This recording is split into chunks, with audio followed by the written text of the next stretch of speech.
सोचो, तुम फैमिली के साथ छुट्टियां मनाने के लिए किसी लग्जरी रिजॉर्ट में गए हो।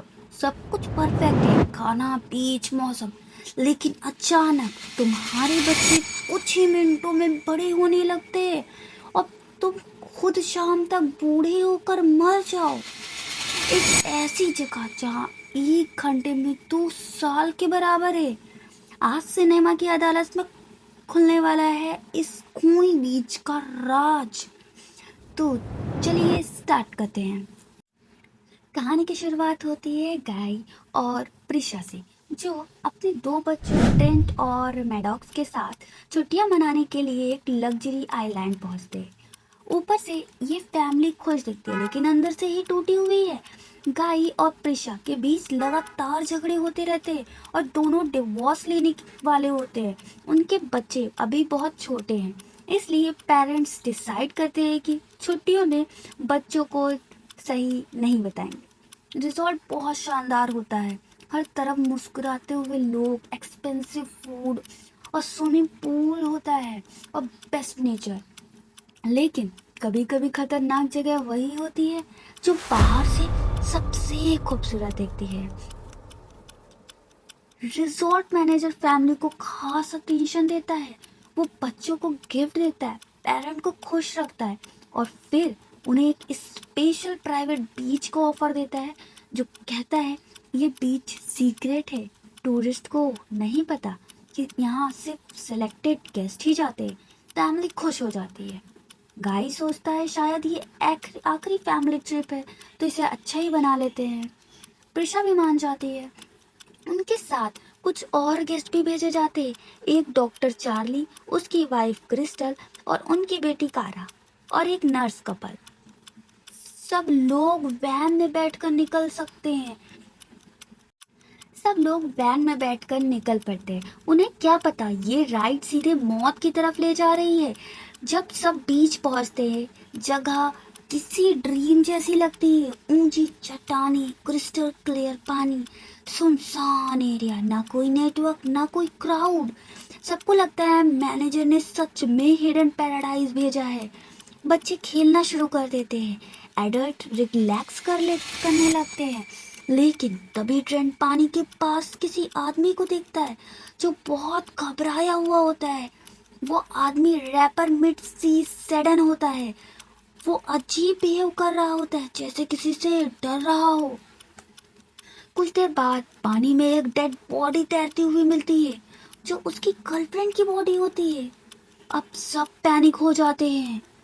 लोग तुरंत वहां से निकलने की कोशिश करते हैं। डॉक्टर चार्ली फैमिली को लेकर केव के रास्ते भागना चाहता है, लेकिन जैसे ही वो नैरो पाथ क्रॉस करता है, उसका सिर घूमने लगता है। वो उल्टी करके बेहोश हो जाता है। बाकी लोग भी कोशिश करते हैं, लेकिन हर किसी के साथ वही होता है, जैसे कोई इनविजिबल फोर्स उन्हें वापस बीच पर धकेल रही हो। अब सब समझ जाते हैं वो लोग ट्रैप्ड हैं। कोई रास्ता नहीं, कोई मदद नहीं, कोई सिग्नल नहीं। कुछ देर बाद मैडॉक्स और ट्रेंट को देखकर सब शॉक्ड हो जाते हैं। वो बच्चे अभी छोटे थे, अब अचानक टीनेजर्स बन चुके होते हैं। कपड़े छोटे पड़ जाते हैं, चेहरे बदल गए हैं, हाइट बढ़ गई है। पेरेंट्स हैरान रह जाते हैं। सब सोचते हैं ये हेलोसिनेशन है, लेकिन फिर डॉक्टर की बेटी कारा भी जवान होने लगती है। अब सच सामने आता है, इस बीच पर टाइम बहुत फास्ट चलता है। यहाँ कुछ मिनटों में महीनों जितना समय गुजर गया है। अब हर कोई अपने शरीर को चेक करने लगता है। किसी के बाल सफेद हो रहे, किसी की स्किन लूज, किसी की मेमोरी वीक। डॉक्टर चार्ली की माँ को एपिलेप्सी होती है और दवा टाइम पर ना मिलने से उसकी हालत बिगड़ने लगती है। हर इंसान की बीमारी यहाँ तेजी से बढ़ रही होती है। अब बीच पैराडाइज नहीं, लिविंग नाइटमेयर बन चुका है। टीनेजर बड़े हो चुके हैं। ट्रेंट और कारा क्यूरियोसिटी में अकेले चले जाते हैं। वो इमेच्योर है, कंफ्यूज्ड है और सडनली हार्मोन्स भी ग्रो अप बॉडी जैसे। कुछ देर बाद कायरा पेट पकड़कर दर्द से चिल्लाने लगती है। सब भाग कर आते हैं और शॉकिंग ट्रुथ सामने आता है, कायरा प्रेग्नेंट है, क्योंकि वहाँ शरीर तेजी से ग्रो कर रहा है। प्रेगनेंसी भी मिनट में पूरी हो जाती है और वो बेबी तुरंत जन्म देती है बेबी को। वाओ, मतलब वो बेबी को भी तुरंत जन्म दे देती है। कैसा बीच है यार। लेकिन न्यू बॉर्न कुछ ही सेकंड सरवाइव करता है क्योंकि किसी ने उसे खाना नहीं दिया। सब लोग इमोशनली टूट जाते हैं। प्रिशा को पहले से छोटा ट्यूमर होता है, लेकिन यहाँ वो कुछ ही मिनटों में बहुत बड़ा हो जाता है। अब ऑपरेशन जरूरी है। डॉक्टर चार्ली अनस्टेबल हो चुका है, तो गाय और नर्स मिलकर इमरजेंसी सर्जरी करते हैं बिना हॉस्पिटल, बिना टूल्स और बिना बेहोश किए। बीच की रेत पर ऑपरेशन होता है और जैसे ही कट लगता है घाव तेजी से हील भी होने लगता है। मतलब यहाँ डैमेज भी फास्ट हील भी हो जाता है। डॉक्टर चार्ली मेंटली टूट जाता है और उसकी वाइफ रैपिडली ओल्ड हो रही होती है। उसकी मदर मर चुकी होती है और उसे सब पर शक होने लगता है। वो वायलेंट हो जाता है, नाइफ लेकर लोगों को हमला करता है, मिड सीज सेडन को मार देता है। अब बीच पर टाइम के साथ साथ मैडनेस भी बढ़ रहा है। डॉक्टर की वाइफ क्रिस्टल ब्यूटी ऑफ सॉफ होती है। वो हमेशा लुक की चिंता करती है, लेकिन अब कैल्शियम डिफिशियंसी से उसकी बोन्स टूटने लगती है। उसका शरीर मुड़कर डरावना शेप ले लेता है। हाथ पैर फोल्ड हो जाते हैं, चेहरा बिगड़ जाता है। वो केव में क्राउल करती हुई मर जाती है।